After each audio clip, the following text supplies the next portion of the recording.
On tonight's March 14th edition of Newswatch, I'll have updates for you on the crash involving the Boeing 737 MAX 8 in Ethiopia. I'll have the latest regarding the trial of an Iowa State student's murder. And I'll tell you all about what's going on in the sports world. We finally have some spring weather for spring break, and I'll tell you more about the temperatures that are coming up after this. Newswatch starts now.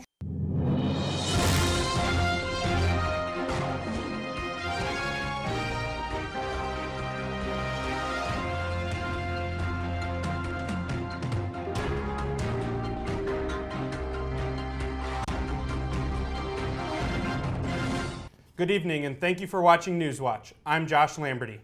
And I'm Sarah Henry. Thanks for tuning in. All the rain and rising temperatures are causing severe flooding in central Iowa.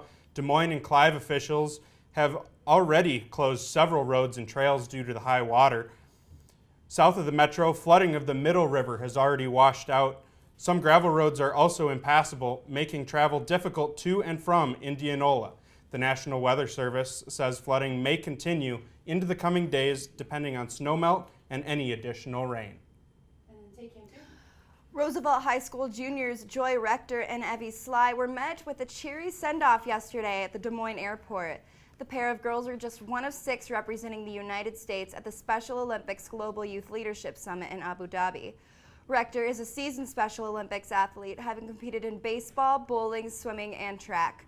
The pair plans to tell their peers about the Des Moines School District's unified sports teams which are made up of both general and special education students.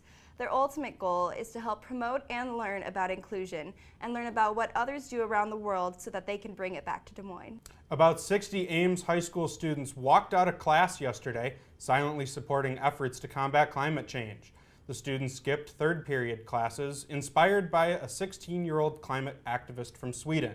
Organizers say they discussed the plan with school administrators ahead of the walkout. Some involved students say that the City of Ames needs to adopt a climate action plan, but applaud the City Council's investment in greenhouse inventory studies. Tomorrow, students from at least 71 other countries will follow suit in a worldwide day of environmental protest.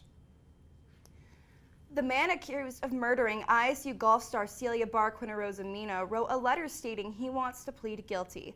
Colin Daniel Richards entered a written not guilty plea and waived his right to a speedy trial earlier this year. In a letter filed in court today, though, Richards wrote that he will plead guilty to move the case forward. A Story County judge asked Richards to speak with his attorneys to see if they would want to request a hearing. Richards is still being held in the Story County Jail on a $5 million cash-only bail. An Iowa State Patrol trooper is being hailed as a hero for helping prevent a possible attack at Google headquarters. Ryan Zenner was helping at an accident scene on I-80 last Friday when the facts just didn't add up. 33-year-old Kyle Long told Zenner he was upset his YouTube channel was taken down. The trooper later found baseball bats and directions to Google in Long's car.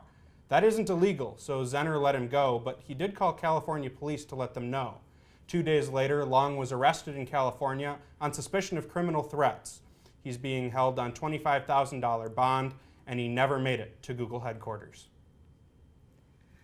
SciRide 2.0 isn't getting the positive feedback it was meant to. Comments and concerns from SciRide users put Ames Transit Board back on the square one.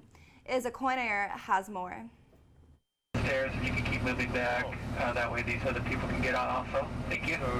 Last summer, SciRide decided it was time to clean up campus after noticing a wide variance in bus ridership. SciRide Operations Manager Robert Holmes says SciRide 2.0 was meant to help even out ridership throughout the day. Before we had a lot of peaks and valleys in what we did, as people come in, it would peak at certain times of the day and certain times of the day buses aren't full. So really what we're looking at is really our load counts. SciRide added new bus routes including the Peach route and adjusted routes such as 25 Gold.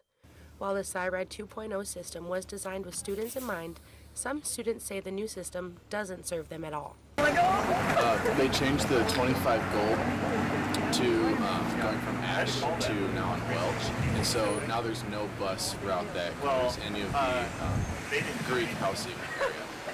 Holm agrees the community didn't adapt to the changes as well as SciRide hoped. However, he believes they're starting to see the benefits of SIRED 2.0. For people, it's hard. Change is hard. And as time has gone on, I think people realize that the service that they're getting now is better than the service that we've provided before. Now the SIRED Transit Board looks to turn SIRED 2.0 into SIRED New.0. Earlier this year, the board approved new changes to the transportation system scheduling and routes to be implemented later this year. The upcoming changes to SIRED would include an increase in service on the Plum route to better serve those wanting to get out to the College of Veterinary Medicine. Additionally, Holmes says SIRED is looking at more sustainable ways to transport passengers in the future. From Ames, Iowa, I'm Isa Cornoyer reporting for ISU TV. Students and Ames community members can expect to see changes to SIRED beginning in May. After the break, we'll have more on the latest candidate declaring their run for the 2020 presidential election. Don't go anywhere. Newswatch returns after the break. Welcome back. The flight data recorders from Ethiopian Airlines Flight 302 that crashed on Sunday, those recorders arrived in France this morning. The French Air Incident Investigation Authority will handle the analysis of the recordings. French officials gave no timeline, though, for how long that analysis will take. The fatal crash involving a Boeing 737 MAX 8 was the second in less than 6 months. 157 people from 35 different countries, including at least 8 Americans, died in the crash. Yesterday, the United States joined more than 40 countries in grounding the MAX 8 and the MAX 9 aircraft during the investigation. The Senate rejected President Trump's declaration of a national emergency at the southwest border, 59 to 41 votes today. This vote comes a month after the Democratic-controlled House of Representatives also rejected the declaration. In an administration that demands die-hard loyalty from its party, 12 Republicans joined the Democrats to defy Trump's proclamation of a border emergency. Trump has shown no reluctance in casting his first veto and tweeted, quote, veto, unquote, minutes after the vote. A new candidate has entered the 2020 Democratic race for president. Texas Representative Beto O'Rourke announced his candidacy earlier today.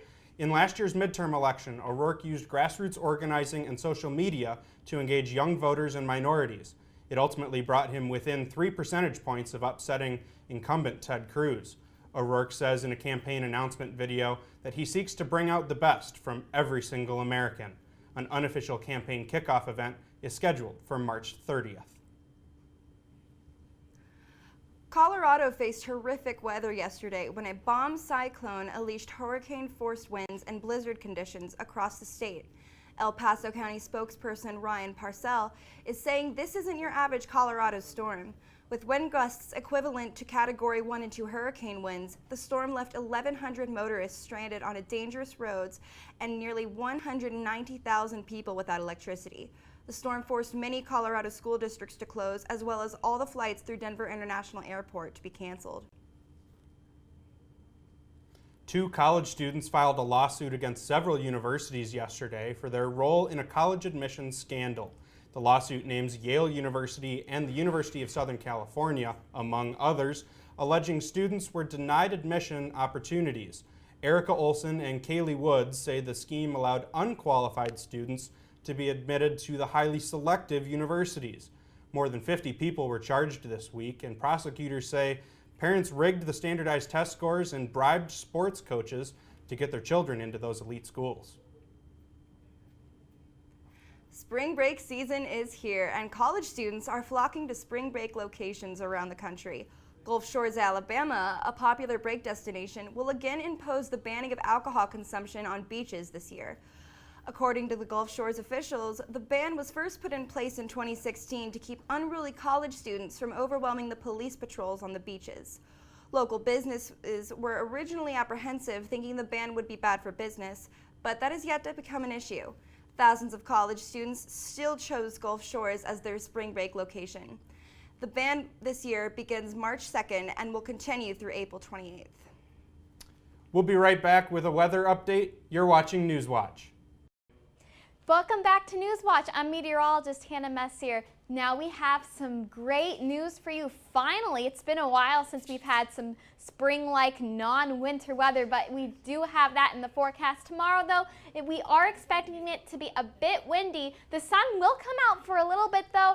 This weekend we might have some times where there are a few clouds. We have warm conditions ahead as well. We have really warm temperatures in the next week. Right now, though, we do have some snow to our southeast that will move into the area in just a few hours. And with all of this rain and snow that's finally melting, we do have some flood watches out there. The majority of western Iowa is under a flood watch, and it's not just Iowa. Much of the Midwest is actually in a flood watch, including eastern Nebraska. They even have places where houses are floating down rivers. So really want to be careful out there. Don't take these flood watches for granted. Currently, it's about 35 degrees here in Ames. Winds are coming out of the west at 23 miles per hour, so it is a bit breezy tonight. And it's very similar in Des Moines and over I-35, 35 degrees, though it feels like 23. So even though we are above freezing, it is feeling pretty chilly out there. Right now, it's about 34 degrees in Creston, 36 in Carroll, 35 degrees in Spencer, 34 in Council Bluffs, 38 degrees in Ottumwa. As we head towards tonight, we are going to expect to see maybe 1 or 2 flurries, though we're only going to have about half an inch of snow accumulate, if that. Now, as we head towards tomorrow morning, heading off to class, we are going to see a lot of clouds sitting over eastern Iowa and here in Ames over campus as well. That'll clear out, though, for the afternoon. Maybe a few spotted clouds heading out in central Iowa by tomorrow evening. But as we head towards Saturday, the clouds come back, and then we have some scattered clouds on Saturday as well. But really, that's all we're seeing. It's the first weekend in a while that we don't have a big storm coming in, which is fantastic. 43 degrees is going to be the high in Creston tomorrow, 39 in Cedar Rapids, 33 in Mason City, 40 degrees in Sioux City. So a bit cooler than we've seen for the last few days, but it's still pretty decent outside. I'll take 40 degrees rather than the 20 degrees we were having just a few weeks ago. Tonight we are going to see some light snow possible in areas, 1 or 2 flurries. 28 degrees is going to be our low temperature with winds coming out of the northwest at 23 miles per hour. And that is a bit windy, and it's going to be kind of windy tomorrow too. You're going to want to hold on to your hat. 40 degrees is going to be the high, winds coming out of the northwest at 20 to 22 miles per hour, but we are going to see the sun. And we haven't seen the sun in quite a few days. It's been pretty wet and rainy outside. Hopefully, we'll be able to go outside without getting our shoes wet walking to class, so that'll feel pretty great. And as we look towards the rest of the week, spring break is next week. It has been a long semester. I'm excited for spring break, really excited. And it's going to be fantastic weather here in central Iowa for spring break as well. 45 degrees on Monday, 52 on Tuesday, 53 on Wednesday, and Thursday we almost get to 60 degrees. I am so excited to have our first 60-degree day. Now, it is still a week away. We'll have to see whether or not that continues as we get closer to Thursday, but we are definitely on a warm trend, which, you know, really excited for that. Thank you for watching. We'll have more for you after the break. Welcome back to Newswatch. I'm Cliff Wise with your sports update. Iowa State's talented freshman Taylor Horton-Tucker was a huge contributor in the victory over the Baylor Bears. Horton-Tucker made 5 3-pointers and scored 21 points in the quarterfinals of the Big 12 tournament. The freshman was not alone, as Marielle Shayak scored 18 points with 4 3-pointers, Lindell Wigginton with 16 points, and Tyrese Halliburton with 13. The Cyclones made 13 threes and shot over 50% from the field. The Bears made 9 shots from a distance and shot 43%. This was a huge win for Iowa State after being swept by Baylor in the regular season. The Cyclones prepare to face the top-seeded Kansas State Wildcats in the NCAA Finals. Tip-off is set for Friday at 7 p.m. at the Spring Center in Kansas City, Missouri. The Cyclones softball team had their best record at a tournament last weekend at the Share Slow Mustang Classic. The ladies went 4-1 and won the tournament. The Cyclones are now 7-3 in their last 10 games. As conference play approaches, the Cyclones are going into a tough schedule with some underclassmen that have been standing out. The starting second baseman Casey Simpson has played in 17 games and made 15 starts. This season, the standout freshman has the 3rd batting average on the team with the perfect fielding percentage. Big 12 play is less than 2 weeks away for the Iowa State softball team. In preparation for conference play, they aren't looking to send a message to opponents. Instead, the Cyclones are looking to improve one game at a time. The Kansas City Chiefs has added Tyrann Matthews to their secondary. The versatile safety will cost the Chiefs $14 million per year for the next 3 years. Matthews is expected to be a rangy safety in coverage, which is something they have lacked for some years now. NFL analysts believe that the veteran is a replacement for a talented but injured Eric Berry. There's a good chance Matthews will give the Chiefs much over the lifespan of the contract that Berry has in his first 2 seasons. The Chiefs ranked Matthews as the top safety in free agency ahead of Landon Collins and Earl Thomas. At the end of Tyrann Matthews' new deal, he will be 29, which means if things go right, he can be in Kansas City even longer. That's it for sports this week. Don't go anywhere. Newswatch will be right back after the break. Finally tonight, a New Jersey man is getting a lot of birthday wishes. Chris Ferry's 2 sons couldn't make it home for his birthday this year, so they bought a space on a billboard to advertise the special day. Chris's face is on the board, along with his phone number and a request to send birthday wishes. Between text messages and calls from complete strangers, Chris has received thousands of birthday wishes. He's also known around town now as the Billboard Dad. The newly elected mayor of Fairhaven, Vermont is quite possibly the greatest of all time, or as the kids are saying, she's the GOAT. Lincoln, a 3-year-old goat, was elected last week as the town's pet mayor with 13 votes. A total of 53 ballots were cast and 16 animals submitted for the consideration for the highly coveted position. Other candidates included a cat named Sassy, a dog named Stella, and a gerbil named Crystal.